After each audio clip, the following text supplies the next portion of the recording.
श्री रामकृष्ण देव के उपदेश वचनामृत पृष्ठ क्रमांक 1000 परिच्छेद 120 दक्षिणेश्वर मंदिर में पंडित श्यामपद पर कृपा। श्री रामकृष्ण दो एक भक्तों के साथ कमरे में बैठे हुए हैं। शाम के 5 बजे का समय है। श्रावण कृष्णा द्वितीया 27 अगस्त 1885। श्री रामकृष्ण की बीमारी का सूत्रपात हो चुका है, फिर भी भक्तों के आने पर वे शरीर पर ध्यान नहीं देते। उनके साथ दिन भर बातचीत करते रहते हैं, कभी गाना गाते हैं।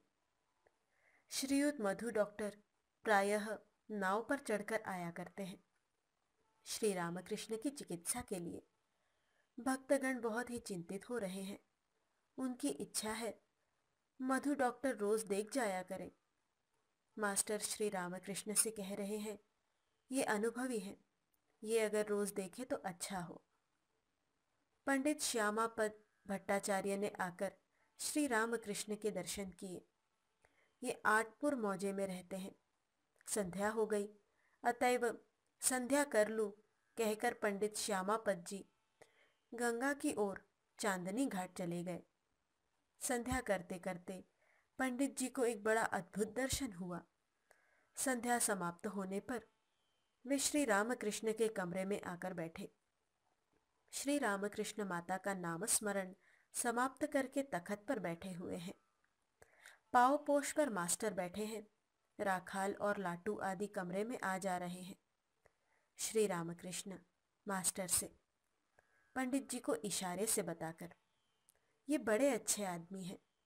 पंडित जी से, नेति नेति करके जहां मन को विराम मिलता है वही वे हैं। राजा 7 ड्योढ़ियों के पार रहते हैं। पहली ड्योढ़ी में किसी ने जाकर देखा, एक धनी मनुष्य बहुत से आदमियों को लेकर बैठा हुआ है, बड़े ठाट बाट से। राजा को देखने के लिए जो मनुष्य गया हुआ था, उसने अपने साथ वाले से पूछा, क्या राजा यही है? साथ वाले ने जरा मुस्कुराकर कहा, नहीं। दूसरी ड्योढ़ी तथा अन्य ड्योढ़ियों में भी उसने इसी तरह कहा। वहां जितना ही बढ़ता था, उसे उतना ही ऐश्वर्य दिख पड़ता था, उतनी ही तड़क भड़क। जब वहां 7 ड्योढ़ियों को पार कर गया, तब उसने अपने साथ वाले से फिर नहीं पूछा। राजा के अतुल ऐश्वर्य को देखकर अवाक होकर खड़ा रह गया। समझ गया राजा यही है, इसमें कोई संदेह नहीं। पंडित जी, माया के राज्य को पार कर जाने से उनके दर्शन होते हैं। श्री रामकृष्ण, उनके दर्शन हो जाने के बाद दिखता है कि यह जीव जगत वे ही हुए हैं। यह संसार धोखे की टट्टी है, स्वप्नवत है। यह बोध तभी होता है जब साधक नेति नेति का विचार करता है। उनके दर्शन हो जाने पर यही संसार मौज की कुटिया हो जाता है। केवल शास्त्रों के पाठ से क्या होगा? पंडित लोग सिर्फ विचार किया करते हैं। पंडित जी, मुझे कोई पंडित कहता है तो घृणा होती है। श्री रामकृष्ण, यह उनकी कृपा है। पंडित लोग केवल विचार करते हैं, परंतु किसी ने दूध का नाम मात्र सुना है और किसी ने दूध देखा है। दर्शन हो जाने पर सबको नारायण देखोगे, देखोगे नारायण ही सब कुछ हुए हैं। पंडित जी नारायण का स्तव सुना रहे हैं। श्री रामकृष्ण आनंद में मग्न है।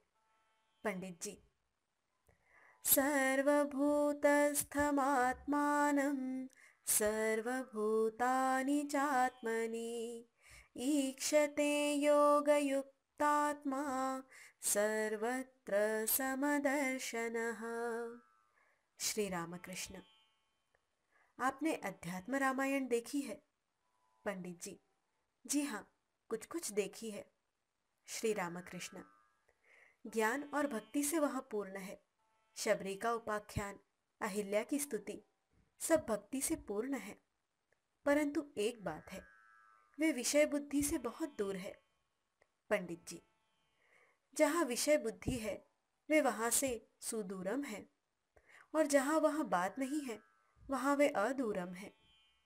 उत्तरपाड़ा के एक जमींदार मुखर्जी को मैंने देखा। उम्र पूरी हो गई है और वहां बैठा हुआ उपन्यास सुन रहा था। श्री रामकृष्ण। अध्यात्म में एक बात और लिखी है, वह यह कि जीव जगत वे ही हुए हैं। पंडित जी आनंदित होकर यमलार्जुन के द्वारा की गई इसी भाव की स्तुति की आवृत्ति कर रहे हैं। श्रीमद् भागवत के दशम स्कंध से। कृष्ण कृष्ण महायोगिन त्वमाद्यः पुरुषः परः व्यक्ताव्यक्तमिदं विश्वं रूपं ते ब्रह्मणो विदुः त्वमेकः सर्वभूतानां देहः स्वात्मेन्द्रियेश्वरः त्वं महान् प्रकृतिः सूक्ष्मा रजः सत्त्वतमोमयी त्वमेव पुरुषोऽध्यक्षः सर्वक्षेत्रविचारवित्। स्तुति सुनकर श्री रामकृष्ण समाधि मग्न हो गए। खड़े हुए हैं। पंडित जी बैठे हैं। पंडित जी की गोद और छाती पर एक पैर रखकर श्री रामकृष्ण हंस रहे हैं। पंडित जी चरण धारण करके कह रहे हैं, गुरु चैतन्यम देहि। श्री रामकृष्ण छोटे तखत के पास पूर्वास से खड़े हुए हैं। कमरे से पंडित जी के चले जाने पर श्री रामकृष्ण मास्टर से कह रहे हैं, मैं जो कुछ कहता हूं वहां पूरा उतर रहा है ना? जो लोग अंतर से उन्हें पुकारेंगे उन्हें यहां आना होगा। रात के 10 बजे सूजी की थोड़ी सी खीर खाकर श्री रामकृष्ण ने शयन किया। मणि से कहा, पैरों में जरा हाथ तो फेर दो। कुछ देर बाद उन्होंने देह और छाती में भी हाथ फेर देने के लिए कहा। एक झपकी के बाद उन्होंने मणि से कहा, तुम आओ, सो देखूं अगर अकेले में आंख लगे। फिर रामलाल से कहा, कमरे के भीतर मणि और राखाल चाहे तो सो सकते हैं। श्री रामकृष्ण तथा ईशु। सवेरा हुआ। श्री रामकृष्ण उठकर माता का स्मरण कर रहे हैं। शरीर अस्वस्थ रहने के कारण भक्तों को वह मधुर नाम सुनाई न पड़ा। प्रातः कृत्य समाप्त करके श्री रामकृष्ण अपने आसन पर बैठे। मणि से पूछ रहे हैं, अच्छा रोग क्यों हुआ? मणि, जी आदमी की तरह अगर सब बातें न होंगी तो जीवों में साहस फिर कैसे होगा? वे देखते हैं इस देह में इतनी बीमारी है, फिर भी आप ईश्वर को छोड़ और कुछ भी नहीं जानते। श्री रामकृष्ण। सहास्य।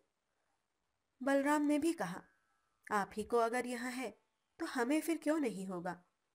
सीता के शोक से जब राम धनुष्य न उठा सके तब लक्ष्मण को बड़ा आश्चर्य हुआ, परंतु पंचभूतों के फंदे में पड़कर ब्रह्म को भी आंसू बहाना पड़ता है। मणि। भक्तों का दुख देखकर यीशु भी साधारण मनुष्यों की तरह रोए थे। श्री रामकृष्ण। क्या हुआ था? मणि, जी मार्था और मैरी 2 बहनें थी। उनके एक भाई थे, लेजरस। ये तीनों यीशु के भक्त थे। लेजरस का देहांत हो गया। यीशु उनके घर जा रहे थे।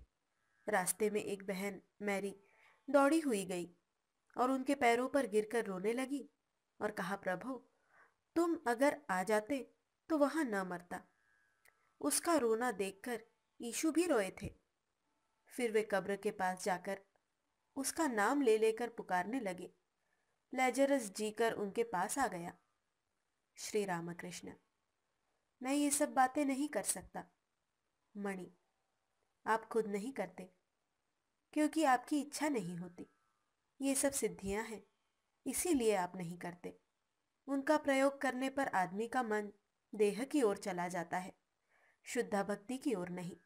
इसीलिए आप नहीं करते। आपके साथ यीशु का बहुत कुछ मेल होता है। श्री रामकृष्ण। सहास्य। और क्या क्या मिलता है?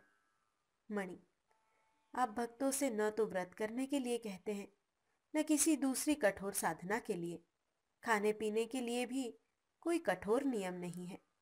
यीशु के शिष्यों ने रविवार को नियमानुकूल भोजन नहीं किया, इसलिए जो लोग शास्त्र मानकर चलते थे उन लोगों ने उनका तिरस्कार किया।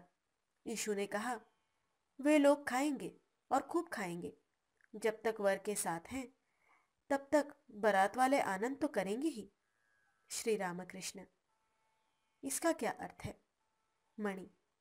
अर्थात जब तक अवतारी पुरुष के साथ हैं तब तक अंतरंग शिष्य सब आनंद में ही रहेंगे। क्यों वे निरानंद का भाव लाएं? जब वे निजधाम चले जाएंगे तब उनके अर्थात अंतरंग शिष्यों के निरानंद के दिन आएंगे। श्री रामकृष्ण। सहास्य।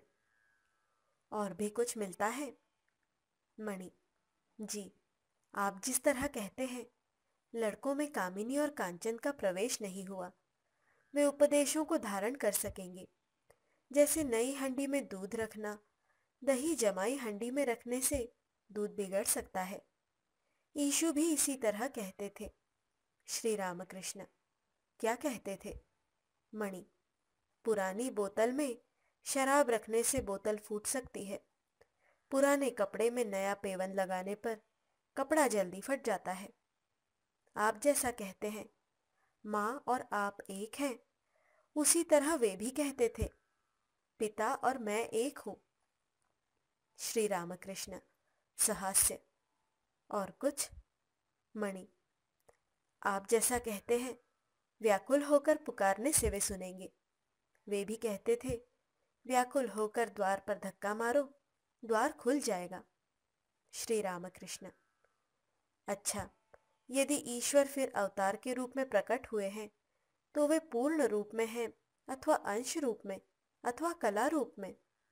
मणि। जी, मैं पूर्ण, अंश और कला यह अच्छी तरह समझता ही नहीं, परंतु जैसा आपने कहा था, 4 दीवार में एक गोल छेद, यह खूब समझ गया हूं। श्री रामकृष्ण। क्या? बताओ तो जरा। मणि। 4 दीवार के भीतर एक गोल छेद है। उस छेद से 4 दीवार के उस तरफ के मैदान का कुछ अंश दिख पड़ता है।